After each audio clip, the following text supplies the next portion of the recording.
Hello, starters, you mean to go on. Thank you for joining us for today's webinar, the first webinar of 2025. Massive thanks to Nine for doing this with us again. So just a few things to go through before we get going. There's no chat. We do have the Q&A. If you've got any questions as we go along, pop them in there. They might be addressed as we go along or picked up at the end. We will be sharing the presentation, the slide deck.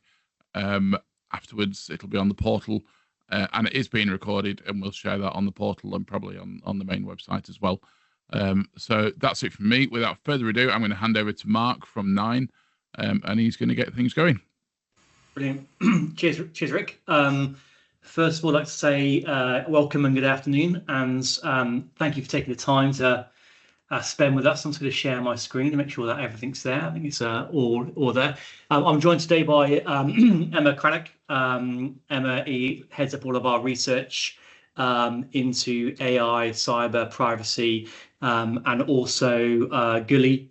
Gully is our business development manager responsible for ANME clients, or I suppose the membership. So if you have any interactions with ourselves on the sales front, you'll know Gully and Emma's going to be talking with me today about this session on navigating AI in schools, ethics, governance, and compliance for a responsible future.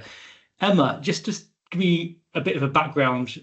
You joined Nine in September, and are you on mute as well? Shouldn't be. There we go. I can hear you. I can hear you now. But you've had from an academic perspective, you've done a bit of work on AI and cyber for your PhD. Is that correct? How did that influence your work? Yeah. Look, so I did an interdisciplinary, if I could say the word, interdisciplinary PhD. So I came from a legal background and then was based in a computer science department at the University of Southampton. And the idea being really that to tackle some of these problems, particularly artificial intelligence, we need people from lots of disciplines coming together to think through these problems. So yeah, spent a few years learning a fair bit about sociology and computer science to top off and approach artificial intelligence in that way. Perfect. And all of you who were joined today, I'm like Bets next week. Rick was just giving me the lowdown of his travels down to London and what he's looking forward to in this show. And AI is going to, I reckon AI is going to be a big theme at Bet, with a lot of people saying a lot of good things, I suppose, about their products, but also we want to sort of arm you with the right questions to go to that you can ask and challenge the companies who are selling their wares, so that you are taking a responsible approach and you can get the right answers that you need. In terms of the things that we're talking about today, we're going to explore, just very touch upon AI's transformative potential in education. I think there's lots of people, if you're connected on LinkedIn, you'll see lots of AI experts in education. We're not those people from a pedagogy perspective. We're not going to show you how to use ChatGPT in a million different ways, or to use the different learning models or those other types of technology. We're more around the ethical challenges and the practical governance strategies. So you as a school are integrating AI into your curriculum in the right way, and we're doing that from a research base. So we look at the research that's out there. We map it against, for example, legal requirements. The UK GDPR has some requirements into it when there's personal data being transferred into AI. Looking at what Ofsted do or are saying, should I say, and also what the DfE are saying. So we can then provide good advice and guidance to our schools in terms of what is the most appropriate way that is ethical, responsible, meets with the legal requirements, but also sits within the realm of what the regulators are expecting, both the Ofsted, the DfE, and also the ICO. So in this webinar, we're talking about those sorts of things, looking at the legal frameworks. I'm going to tell you about some tools and resources that you can use from Nine to navigate AI responsibly. If you look in the Q&A now, I'm just posting a link to our new LMS, which here has an AI pathway. So we have developed an AI pathway that has 21 courses in it, and you can enroll 3 members of your leadership team on that AI pathway to do a number of the courses. I'm going to just jump out of here and just show you what that looks like. The AI pathway here, we have beginner, intermediate, advanced, and specialist courses. From a school perspective, you would enroll all of your teachers on the beginner course, and that's what you have access to for 3 members of your leadership team. Every single one of your schools will get access to the introduction to the AI course and the ethics in the AI course. When I say a pathway, it's differentiated learning. So you have intermediate, advanced, and specialist. And specialist courses are things like AI and safeguarding. So there are a total of 21 courses in the pathway. You get access to about 2 hours of those courses for free for access by the end of April. And if you use that link there, 9.com Academy LMS, hopefully you can all see it. Then you can register, and Gully will set you up with access. So going back to the slide deck, within the current landscape, we do see a lot of use of AI in the classroom, but there are sort of opportunities and challenges, and the opportunities I just wanted to touch upon in terms of putting the context of those that are on the screen here, that you'll see many edtech vendors stating about, or within your school you may have teachers who are using AI in many different ways to see how it can benefit both themselves in terms of their own productivity, but also how it can benefit their pupils and learning. But the ways that you use AI brings with it a number of risks and challenges. So Emma, I just wanted to bring you in here and just sort of give an overview of that through the lens that you've been looking at AI, both on the academic perspective and working currently within 9, looking at what's coming out from a regulator aspect, what's happening from a legal context, and what are you seeing as the key risks and challenges? Yeah, so when looking at this, we've kind of grouped them into 3 areas. So we've got impacts on the education system that we've got there, impacts on child safety and safeguarding, and then we'll come on to some of the impacts on ethics. And I think it's really thinking carefully. So when it comes to the education system, in all the ways that artificial intelligence can completely revolutionize it in an amazing way, can create all those wonderful opportunities we had on the previous slide, it can also revolutionize it in a very negative way if we don't get a handle on it. So things like a dehumanized learning experience, if there's more interactions with students and pupils with artificial intelligence than other students and pupils or with their teacher, that's a concern. Obviously, the sort of teacher-student relationship's a very important one. So where we're looking to bring in artificial intelligence into that, it's important about navigating that. Plagiarism and academic dishonesty. So what we've seen from some other schools we've spoken to as well is how do you navigate that? At what point should artificial intelligence be sort of classed as aiding? And at what point should it go into completing that? What do schools do if they haven't got a policy on AI and a student has used it? So we've spoken to a couple of schools. We've already seen some class action, or rather a parent suing a school on behalf of a student in relation to academic dishonesty in the US. So that's already something that schools are grappling with as well. A big area as well is decreased critical thinking skills. So again, a big part of education is not just producing that essay or the assessment at the end, it's actually understanding those skills. So bypassing that where artificial intelligence is coming in. So there's lots about how it can impact the education system. Then on child safety and safeguarding. So as we said, decreased interactions with humans. We've got things like age inappropriate conversations where the artificial intelligence can't understand and tailor the content because it's interacting with a child. And then another thing is sort of addiction and dependency on technology. And this is a big thing for schools because whilst there's lots of opportunities with artificial intelligence, pushing on that and understanding when vendors are using it, it's really important to be mindful of how we could be encouraging children to develop those too. And then if you want to flick on to the next one. Well, I just want to stop you there because I think this point here around addiction and dependency is actually quite important. We've seen certainly within the statutory guidance of keeping children safe in education, it points to schools having to really evaluate addiction and dependency, in terms of how when you're thinking about games-based learning. So if we sort of remove ourselves from the equation of AI, like AI in the past 18 months has just gone like crazy, but before then schools were using a lot of games-based learning apps on iPads, or it could be a maths-based program that's going to kids win prizes the more they do those sorts of things. And it just seems that from our experience anyway, I've not necessarily come across that many schools that profile the level of addiction they're already I suppose creating through their use of technology. And like AI just feels like it brings another level, or another sort of possible level of risks of harm that could be generated through games-based learning, and and that sort of addiction or dependency.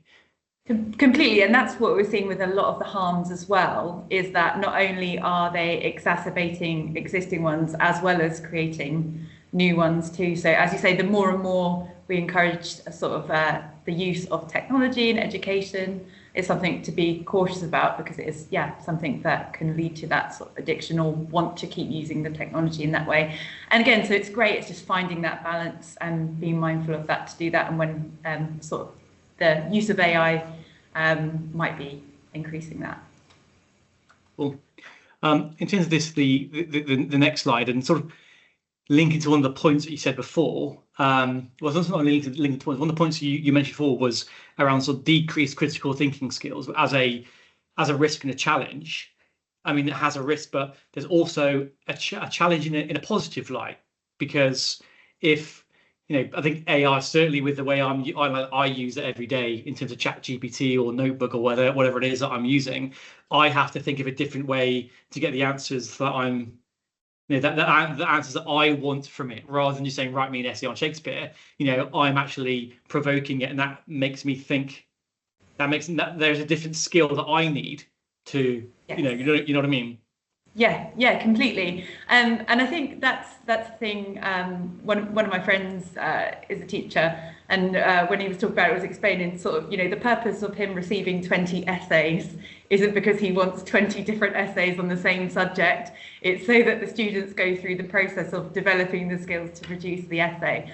So there's definitely something around, there's both not losing those skills, but also gaining the skills that you need, to be able to engage with artificial intelligence, to understand its limitations, so where it can be used, where it should be used. That's important for students and teachers as well.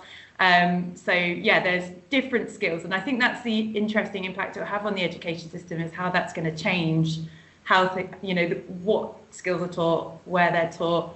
We're also seeing a lot at the moment around with sort of the government's paper on AI last week, and Keir Starmer. So we're, a big focus there is upskilling in the UK, bringing in talent. There's a lot of talk about higher education at the moment, but that's no doubt going to filter down into all levels of education, of really making sure that everyone is prepared and upskilled to be able to have artificial intelligence in their day-to-day life, really. And it's interesting you mentioned about the AI blueprint, that the government has launched. And for those who are familiar with NIME, we work with a lot of schools in the US.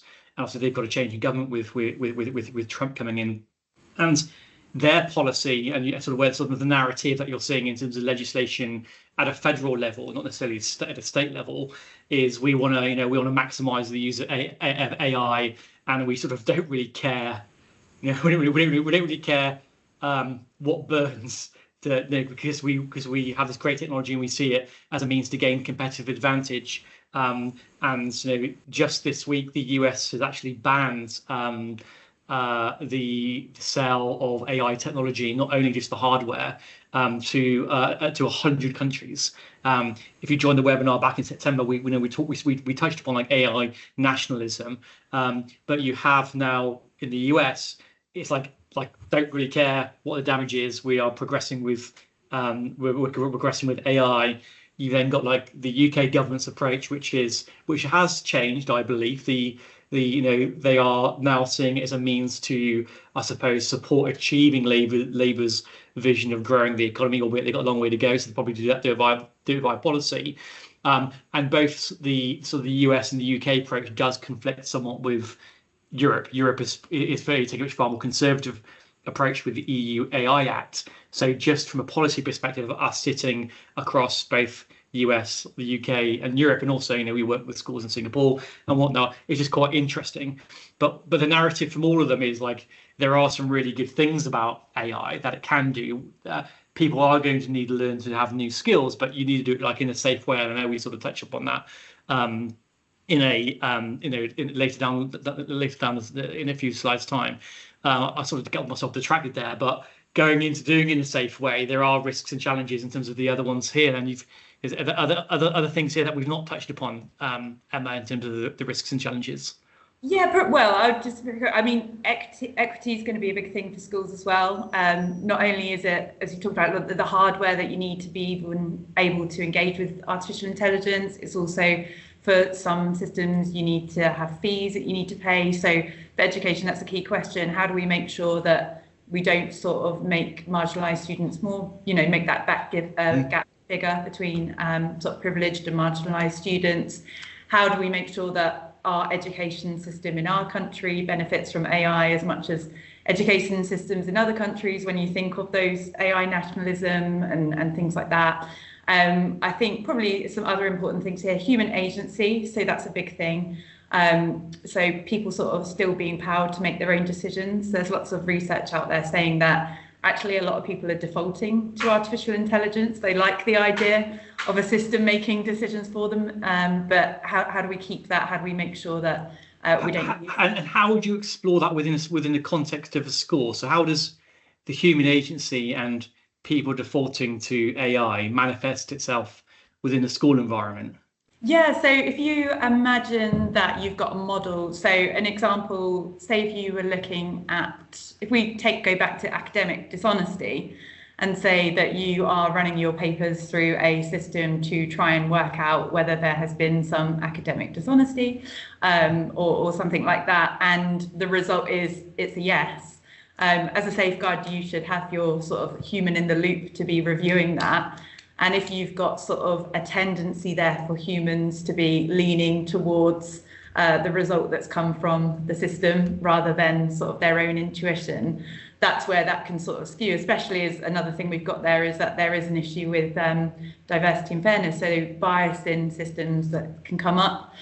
So they're not always perfect, they don't always come out with the right results. So where we've got sort of that sort of dependency, and that also links into the addiction and dependency as well, where people start to not only not trust their own judgments, but want to rely on AI systems for potentially more than they're capable of. So they're the sort of things to be cautious of when it comes to ethics. And then, I mean, privacy and data protection, again, some issues we've already got, but AI sort of exacerbates them. About how do we be transparent? How can we understand how AI systems work? They're very complicated, even when you have got that information there, and sometimes that's not available. We refer to them as black box systems. Sometimes it's not obvious how they work. Also, how we sort of support rights over them. So we've got those issues. Cybersecurity, simply having AI systems increases a school's attack surface. The more you've got there. So whilst AI can be very useful in helping to prevent cyber attacks, it can also open schools up to them, especially with things like deep fakes we're seeing be used for, and sort of social engineering for attacks as well. And then probably sustainability we've not touched on. There's a lot of CO2 used to power AI systems, and that's obviously something schools need to be aware of as well. But interestingly, and some of you may be aware of this, but there was a large cyber attack on an MIS provider in the US. What they call it in the US is SIS, called Power School, and a lot of our clients were affected. We do a lot of work with American international schools, and they default to like the American SIS. And what happened there was it primarily affected on-prem servers. So schools with on-prem Power School accounts. was set up so with obviously a service account that PowerSchool could access to do service tasks. And over Christmas, the hackers basically used that service account provision to access the database tables of a significant proportion of PowerSchool schools, and downloaded all student information that was associated with the tables that they could access. Now, in large part, that was a sort of manual exercise, and specifically targeted, obviously, through the supply chain. So targeting PowerSchool, getting access to this, to how they manage their server accounts, and then from there going into the client side servers using that those services credentials. With AI, I can certainly see those types of attacks getting bigger, but also the amount of data that is being extracted is going to be a lot easier, because it doesn't necessarily require a human to be doing that. You can actually use AI to start scraping a lot more data, or also escalate its privileges within that on-premise server. So I just think that's in terms of the light of what we are seeing, in terms of sort of and what's happening now, and a general forecast. Cybersecurity is not just me as a school; it's actually your supply chain, and a lot of schools who had PowerSchool, there are things missing from their contracts that actually added to their own liability, because things were missing in terms of the protections that they needed under laws like the GDPR and other things. When it comes to Ofsted's approach to AI, they have set out the adherence to the 5 principles that the government has, and those 5 principles link back to an AI regulation white paper that was published earlier in the summer.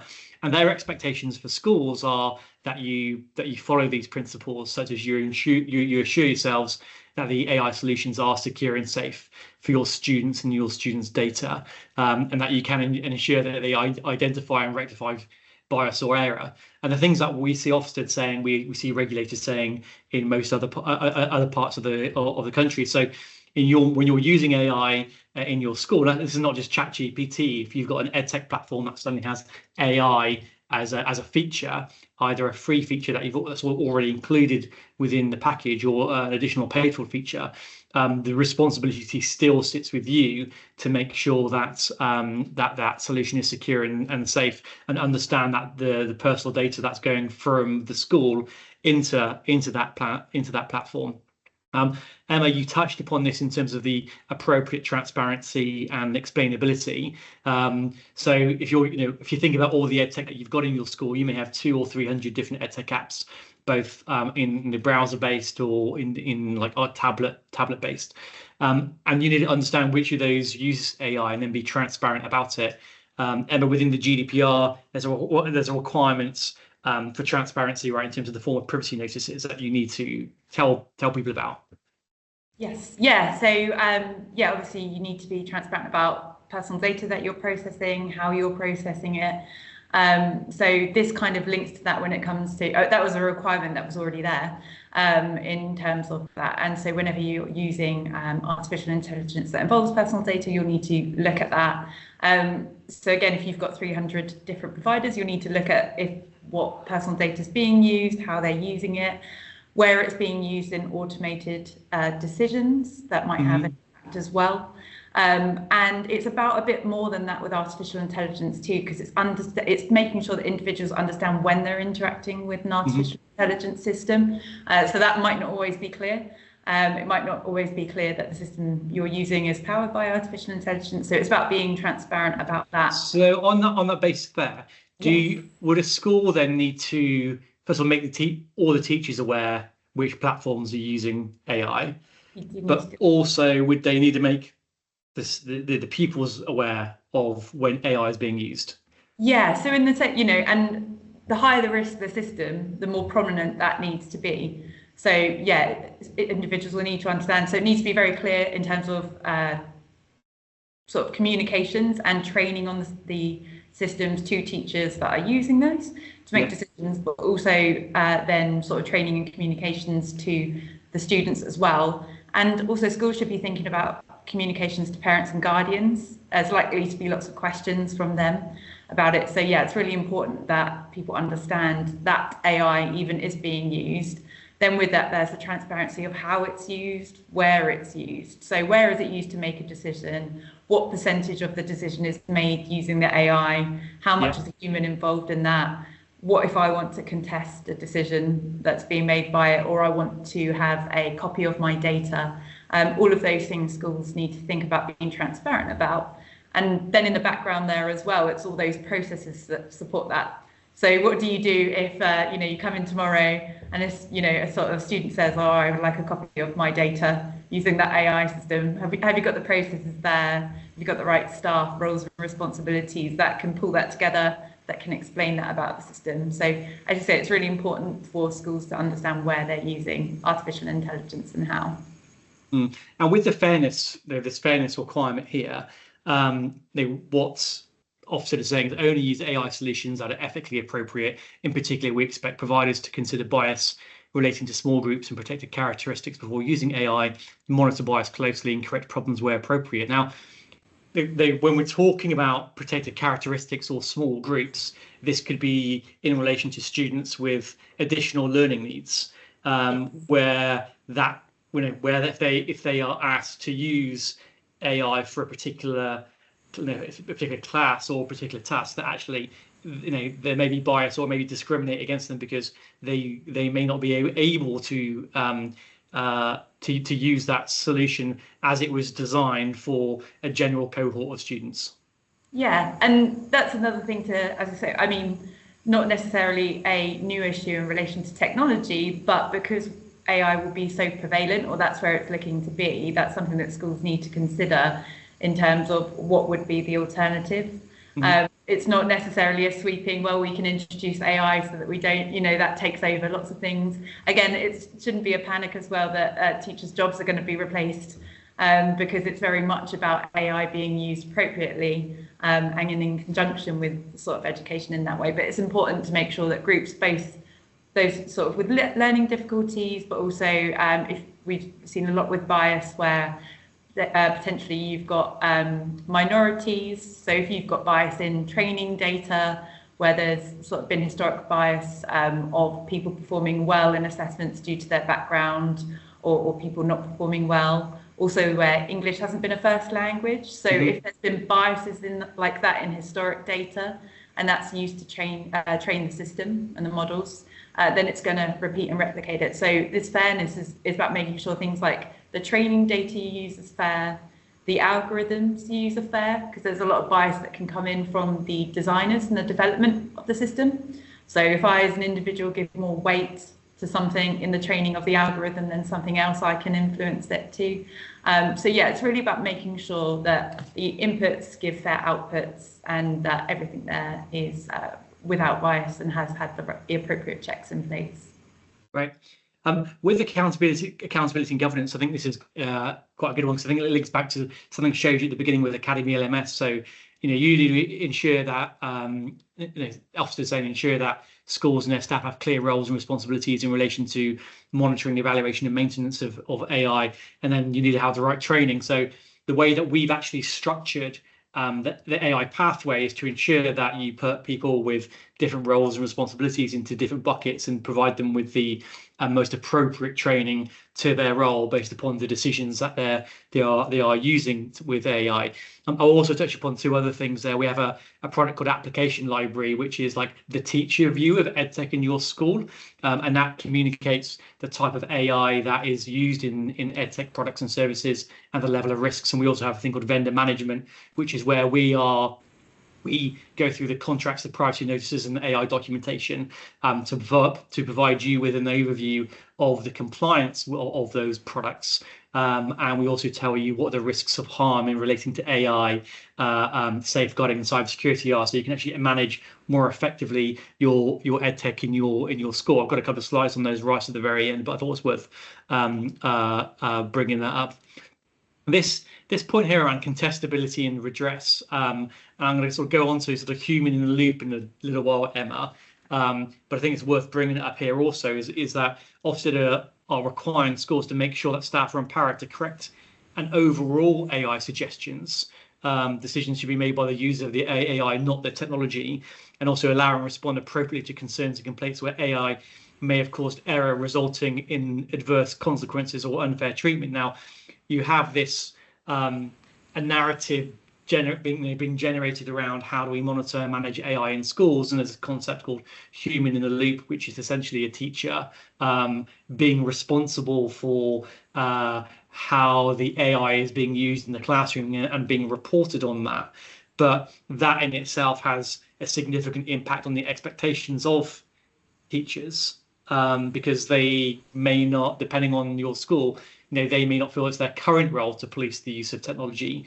But the way that we're going with AI, not only are Ofsted basically saying that you need to find a way to police AI in your school, the actual general consensus of industry and regulation is that there's a human in the loop to sort of manage that.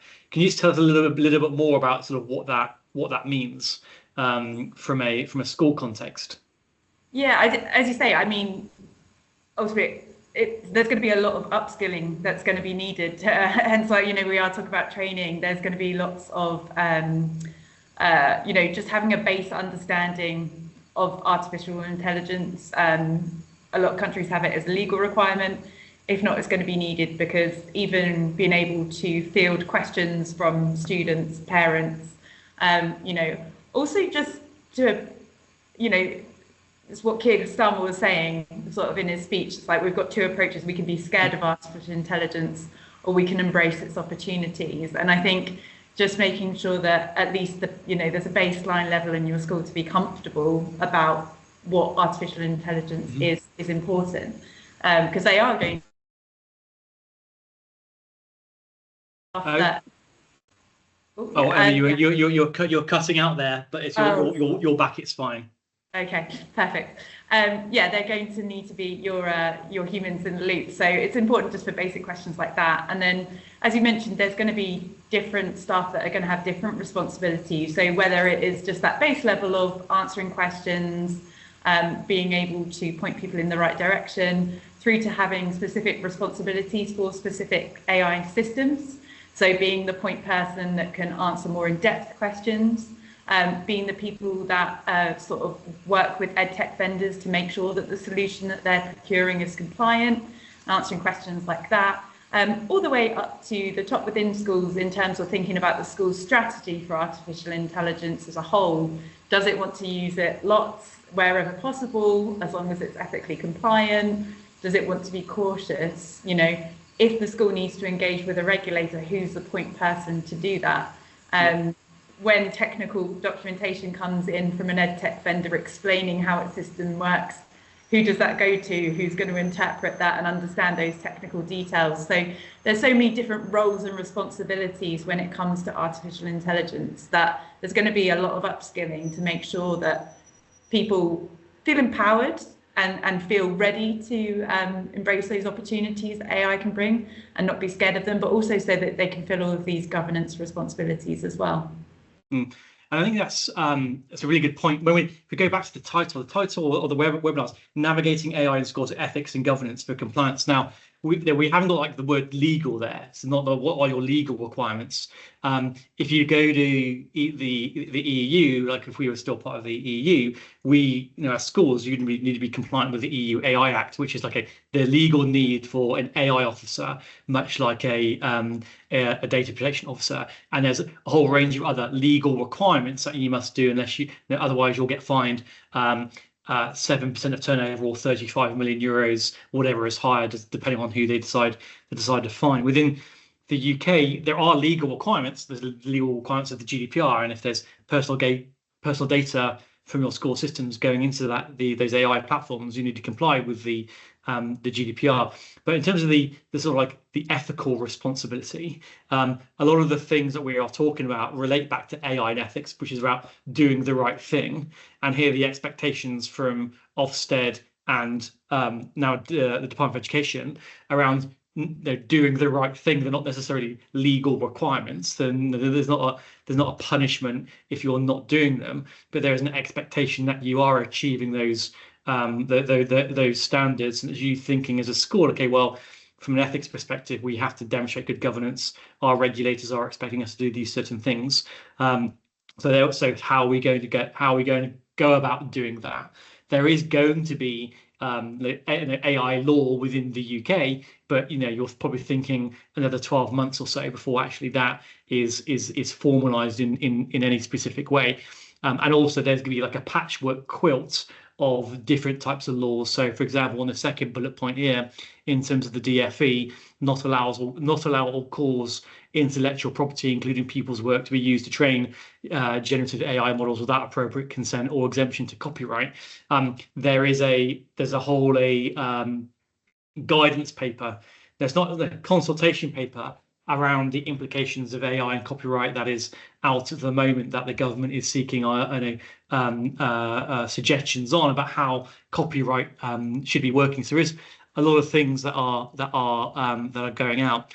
The other things around that the DFE require, I've already touched upon the GDPR, reviewing, strengthening your cyber standards, such as following the 10 steps of cybersecurity and the DFE digital standards, but also understanding that there are those risks from the supply chain, like I spoke about with PowerScore and the potential there, and ensuring that your contracts are written in a way that protects you from the liability with all of these different providers that you have currently from an edtech perspective.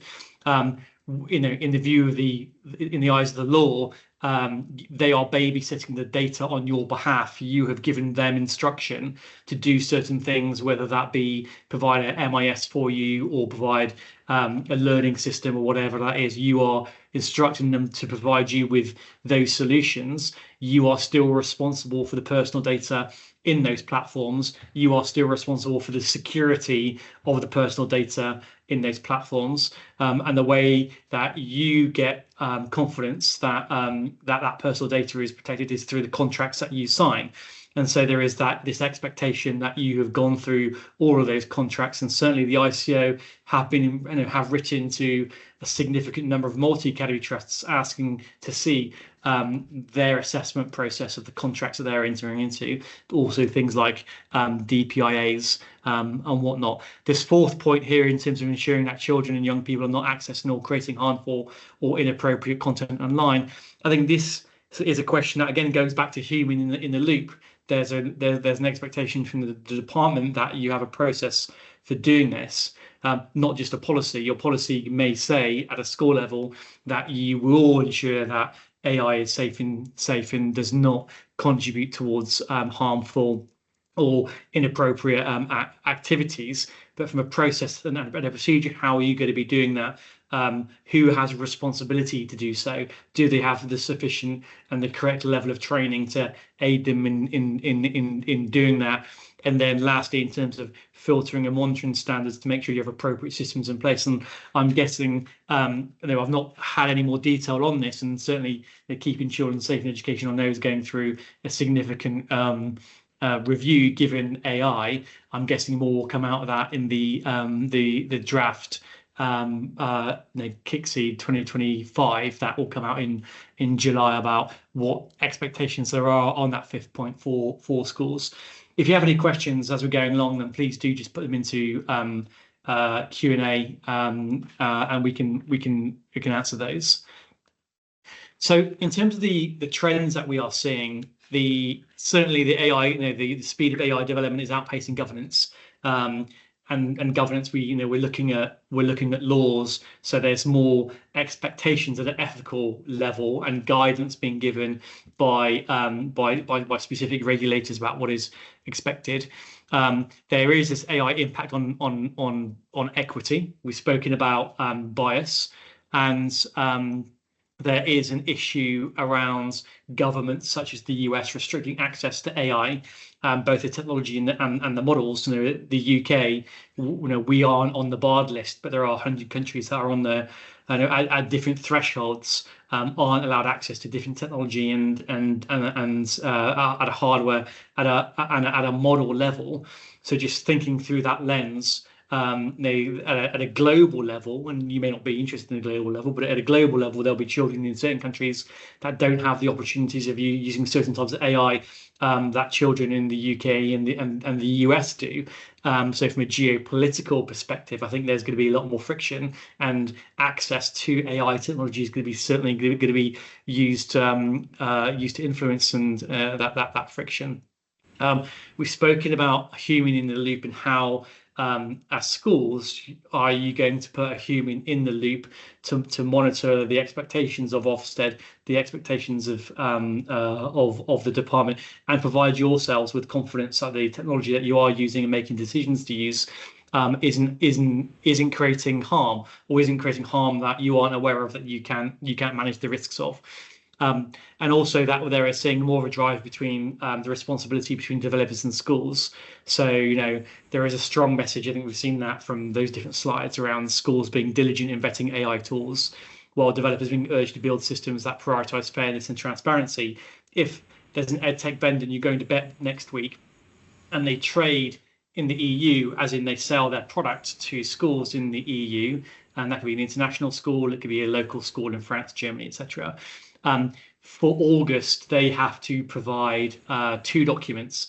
One is a functional document that outlines, if they are using AI, how that AI works, and it has to be written in a way that any layman can generally understand, and a technical document that explains how their model has been trained. So what data sets have been trained? What are the risks of, for example, of bias? And what do the users of that AI need to be aware of? What are the deployers, like school is a deployer? What are the deployers of that AI need to know, so they can manage the risks based upon the issues to do with the training data that has been used. Now, the consequence for schools in England and I know this is wider within the UK is that you're going to start getting those documents. So you'll get those documents to say, here's our, we are now using AI, here's our functional document, here's our technical document. And by the way, our terms and conditions have been updated and our privacy notices have been updated. And through you continuing to use our platform, you now accept the liability of how our AI has been trained, and you now understand those risks. And we are passing that liability over to you. So you as Emma said, there are consequences, and you need to start thinking about that. At Nine, we've been thinking about this for a long time, and we have this vendor platform, which is an assessment of all of the main edtech providers, and if not already within our database, you can ask us to assess their contracts. And you can see here, for example, we've assessed the types of assessment. We can identify whether it's got AI. That little icon there shows you there are safeguarding risks of harm aligned to keeping children safe education that you need to be aware of, and they process special category data.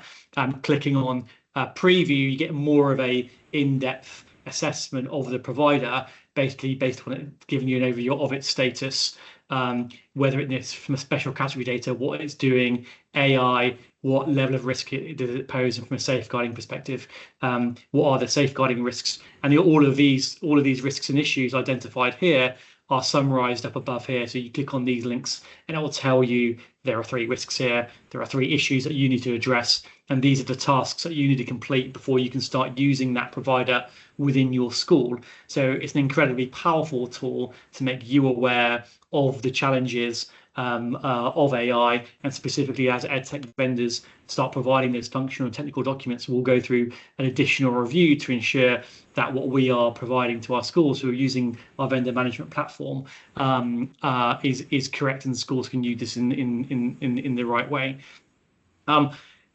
More so, we've spoken about human in the loop here, and there's the UNESCO AI competency framework that is a really useful document. It's about 60 pages long, but it touches upon the expectations for the changing relationship of teachers in schools, given AI, and how they're thinking about how professional development for teachers in this particular area. And they've got 2 documents, one that focuses on PD for teachers, but also for students. So how do we train and support students with understanding and putting into context some of the things that we've spoken around AI, the ethics, the bias, the discrimination, those sorts of things. And so there are these 2 models, one for teachers and one for students, covering off these sorts of aspects down here. And then there's a rubric of what they would see is the depth of learning into those areas. Academy LMS, the way that we've developed our AI pathway, our acquire is beginner. So we've got beginner training, deepen is the intermediate, and then we have advanced and specialist. So specialists for our training courses, safeguarding, cybersecurity, privacy. There's one more I can't quite remember, but we can provide you the curriculum if you're interested in doing that. And as I mentioned, you have 3 members of your leadership team can take that course, and all the courses come with certificates. So you go through the process of doing the course, answering questions, getting the certificates. So in terms of the practical governance strategies, I'm sort of conscious of time. There are policies, privacy notices, even like the acceptable use policies. If you currently have those in school, they're likely to need to be updated, and you need to have clear responsibilities across all members of staff. Your EdTech vendor vetting needs to happen. If you're not doing vetting of those platforms at the moment, that's something that is going to be more of a need and more of an expectation, not only through developing laws, but through the expectations of Ofsted and the department. Emma touched upon ensuring that your staff, pupils, and parents know when AI is being used and in what platforms.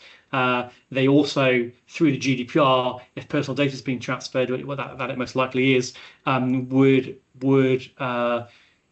would be able, through an information rights request, to ask you to provide an assessment of how you've evaluated those vendors, and we've already touched on there with training.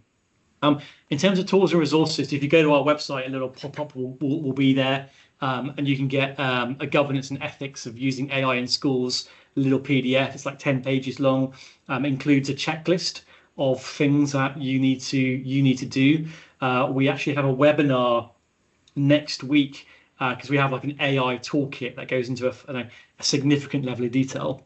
And the AI toolkit is maybe 6 different projects, and each project there are like 10 or 15 tasks, and then they're associated with tasks of things like policy documents, templates, a further level of instructional detail.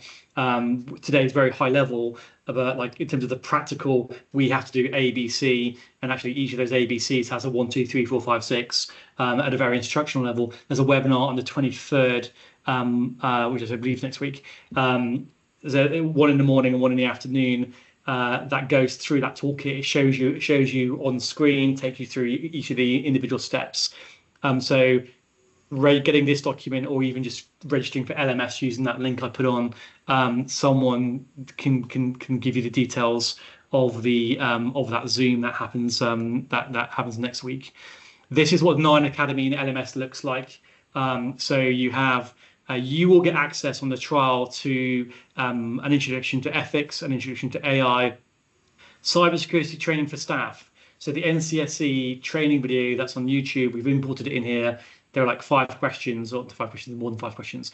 But you can use this to evidence that all of your staff have actually done the NCSE training video. It gives them a certificate also. So if you ever chose to have the product in total, and you also have our course on a practical guide to the UK data protection law. So 3 members of your leadership team will have access to all of these courses. All of them have questions. All of them have certificates, so long as you pass the questions.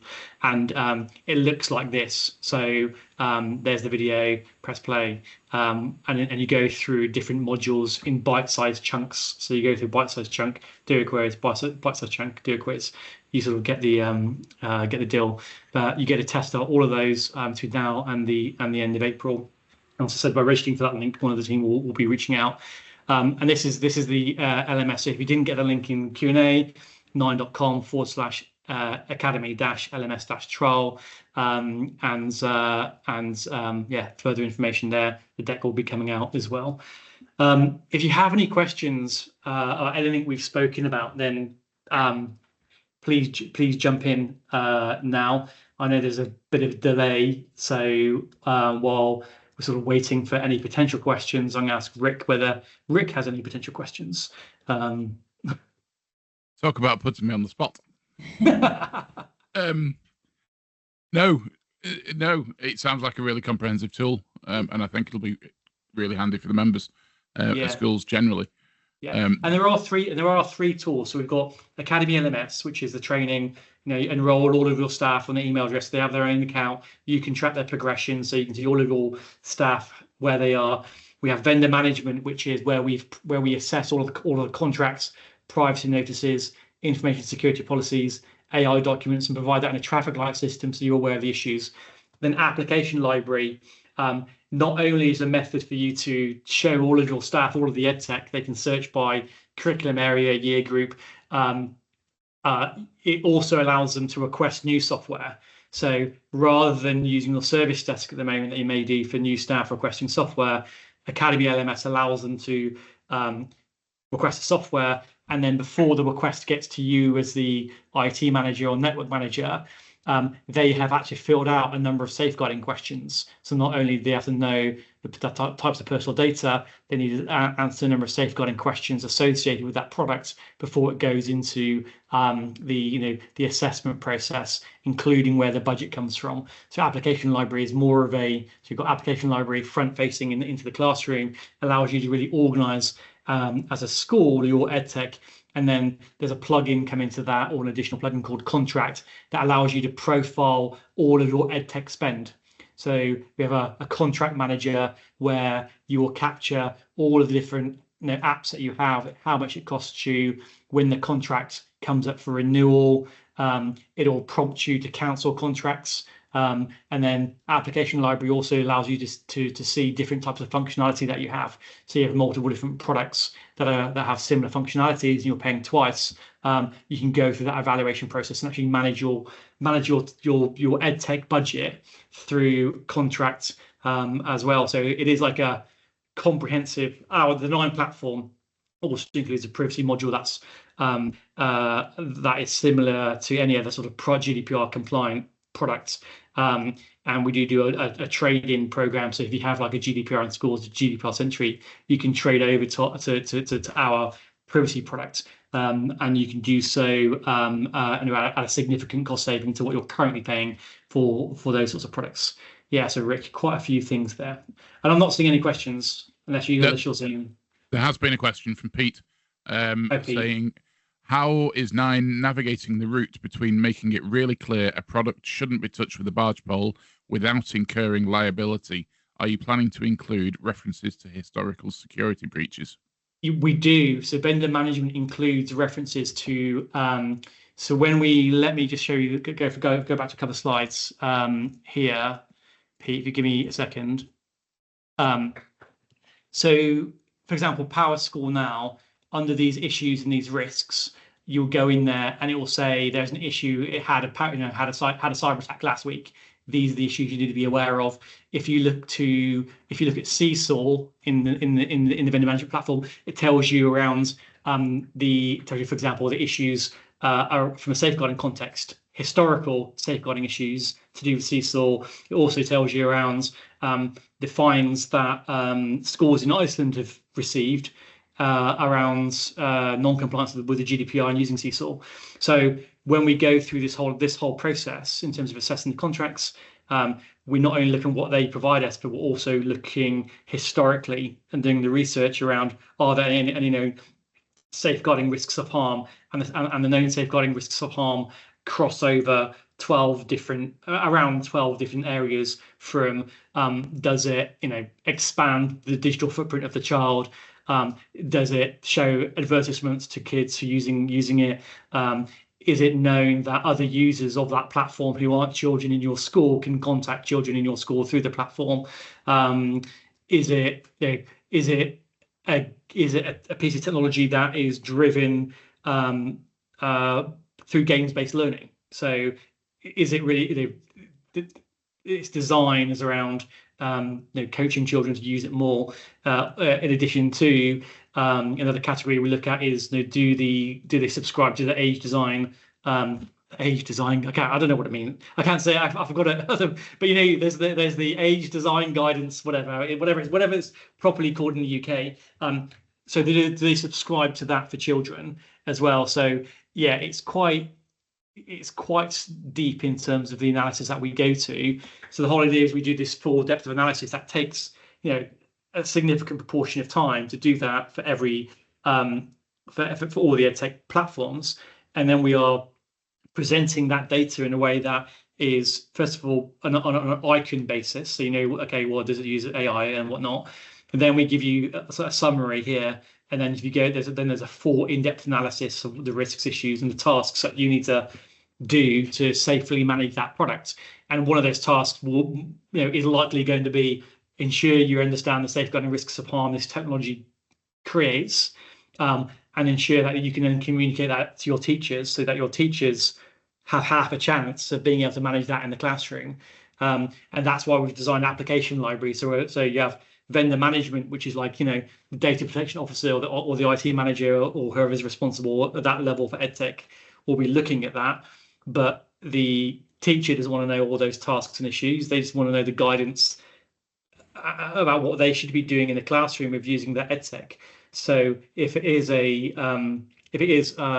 what's the one I'm thinking of? Not Roblox. If not Minecraft, there's another one similar sort of product where or Scratch. So if it's Scratch, for example, Scratch, you use Scratch in one way, and kids have their own little Facebook wall, and it allows other people from any school or anywhere who may have a Scratch account to contact your kids through the way that you've configured it.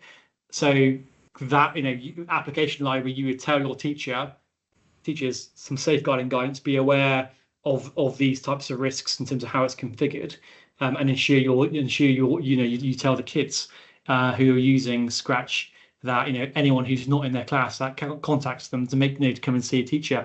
It's that sort of granularity that we provide through our platform when it comes to looking at technology and providing that that knowledge, I suppose, to the schools. Long-winded answer there, Peter. Sorry. He's come back just with a follow-up question. Go for it. If Mirador, for example, became problematic tomorrow, how quickly would your guide assessment of them be updated? What's the lag between daftness and being warned of said daftness? Yeah, that's great. So we review these as minimum like once a year. So if for example Mirador, we have a vendor program where vendor certified program where there's many edtech vendors that proactively work with us and then tell us that they are changing sorts of things or they've got problems, then that would come out relatively quickly. Like PowerScore here,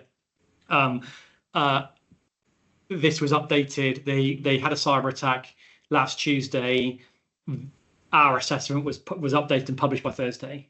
We have a thing called incident, which allows you to capture all of the cyber and privacy incidents that you have in your school, evaluate whether you need to report it to the ICO in the UK, evaluate whether you need to report it to parents. We had a template for that within 48 hours as well. So, like, if someone knows about it, we're on it very, very quickly. If not, it goes into a natural cycle of review based upon the level of risk associated with that product. So, the ones that have more AI safeguarding risks and whatnot will be on a more regular cycle of review than the ones that aren't. Cool. A couple of other posts come in while you were talking. How much is the vendor management tool? Its price depends on the type of school and whether you're MAT. So, and also you can buy it. You can buy everything together, but it is very competitively priced. So you just need to, depend on how big you are, your number of students, etc. There's a different pricing model for it. But yeah, speak to Gully and she can make sure that She gets the most, like, I'll say it's really cost effective because the amount of effort we go in to do it, and you're not talking like thousands and thousands of pounds. It's very cost effective. Magic. That's what we all like to hear. Next question. Most AI tools at the moment, such as ChatGPT, Gemini, and Copilot, aim towards the teacher with restricted tools, allowing young people to interact with the tools. With the introduction of Google Notebook LM, can you see the landscape changing to allow students to interact more directly with AI? Well, I think my first question is what you're going to find is that there will be a lot more AI models out there that are accessible for students to use, and they may not necessarily use the mainstream ones that you want them to use. So there's going to be, how do I assess it? How do I directly answer your question? As these models evolve, what you're going to find is that the people who are developing them and creating them, even ChatGPT and Copilot and Google, no one knows necessarily what they're doing. So you're going through a process of trial and error, and we've already seen that with AI models hallucinating, and that's from the mainstream models. And then you have a whole range of other models that people are creating. So there's going to be evolving risks of harm that are created just through the process of putting these products to market, and it's a race, right? Like every provider of AI is in a race to get something out as quickly as they can. And you're seeing with edtech vendors, there's a race to get AI into their products. Like our platform, we have a thing called governance, and governance is maybe there's like 20 projects in there. For one project's like how to upgrade a network, how to put ACLs in. They're very technical engineering type stuff. And the moment it's all checklists and you can develop a project plan. We are going through a proof of concept at the moment where, like, you come into the online platform and there's an AI chatbot there, and you say, okay, we have a HP network with these sorts of switches, blah blah blah. Using the framework, build me a plan for upgrading the putting port level authentication in, or changing our. We have all these switches. We are replacing them this summer. What would be the ideal plan? And it will come out with you with a complete plan tailored to you. So we're sort of doing it on a proof of concept level, but in a really controlled way. You're getting a lot of people who don't necessarily understand that technology and just plugging it straight into their platforms. And that's where you'll go. Or that's where you're going to see the risks. So you're going to get these models, these mainstream models, where as they evolve, which will create risks that suddenly become publicized, and then you need to manage them. And then you have everyone who's taking some sort of LLM or some sort of AI bots into their platform without actually understanding how it works and what it has access to. And I think even you're going to see a lot of, like we have fake websites at the moment. You're going to have fake AI chatbots that look legitimate, that certain edtech platforms will just integrate because it's really cheap to do so. And then that's going to cause a lot of problems. So I think the sort of scale of problems that we're going to see and the things we're going to have to manage are going to scale relatively quickly over the coming years, and trying to navigate your staff and your students just through a small number that you have approved, I think is going to be really, really difficult. Last, it's another question. It's a comment. This would be really useful as IT staff are generally the few that understand the risks. We're always the bad guys when telling teaching staff what shouldn't be used. It's currently the Wild West out there, and broad government announcement without substance or resources don't help. Yeah, and that's where it comes down to policy, right? So Ofsted and the DfE are expecting that schools will have a policy in terms of how they manage AI at a governance level. IT are a stakeholder in managing AI in schools. They're not the police, right? They shouldn't be there saying yes or no. There should be someone from the academic side that is responsible for these academic tools, because that's what it is. Yes, it's technology, but it doesn't mean IT are responsible for it. The people who are making decisions around, the people who usually make a decision around a textbook do we get a textbook, and which textbook do we get? Those are the people that should be making the decisions around AI in school. And you can see that is the expectation of Ofsted, that is the expectation of the DfE, that is the expectation of the ICO when it comes to data privacy. And to be honest, the guide that I showed you, wherever that is on my slides, that touches on the governance and ethics of using AI in schools. That touches on that. And the way that we've designed our training within the AI pathway certainly is an expectation that IT have specialist training courses. I know where I am here. So IT have specialist training courses, specialist down here, right? So as does the data management specialist in the school, who does Sims or Arbor or whatever else they do, and education training. But the primary responsibilities are set up to beginner, designed for all staff, intermediate, designed for staff at schools that have responsibility for use cases of AI within their domain, e.g. head of departments, right? So if I'm a head of geography and I'm making decisions around, oh yeah, we use these EdTech apps or this platform that's technology and it uses AI, then the expectation is that the school has enabled me to do an intermediate course in ethics, an intermediate course in EdTech and vendor management, an intermediate course on leadership and governance, an intermediate course on risk management.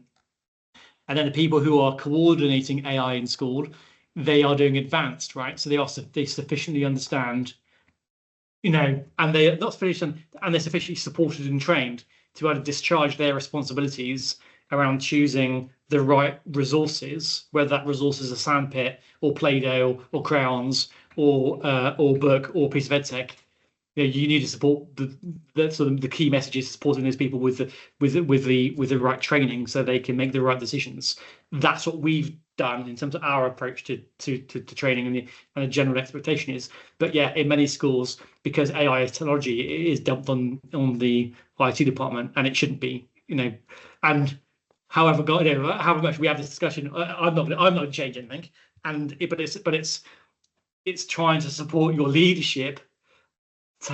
Get your leadership enrolled on NMS, right? There's the three of them. Get them on those courses. They will soon understand when they go through the ethics course that it's not IT, that is their responsibility. Yes, IT have part of a contribution towards it, but it's not overall an IT responsibility. Magic. Surely the rest of the education sector would listen to that. Yeah. So that's all we've got, the questions, which is awesome, and just run over a bit, but that's fine. Massive thank you to Mark and the team at 9 for another insightful and helpful webinar. One last thing. Go on. We got next week. We got a thing called so we have these card games called A Breach Too Far, Go Fish. We've got another card game called The Turing Trials. Emma and I have been working on it. And you'll be able to download it, not next week, but the week after. But it's an AI and ethics game that you can play with your teachers and leadership so they understand these things. So whoever answered that question, download the card game. You can basically download it, cut them out. We will have some of these that you can buy, but they're like £7 a box for us to print. So we can't really go giving them all away. But you can download it from the internet, and you'll be able to get and play those games.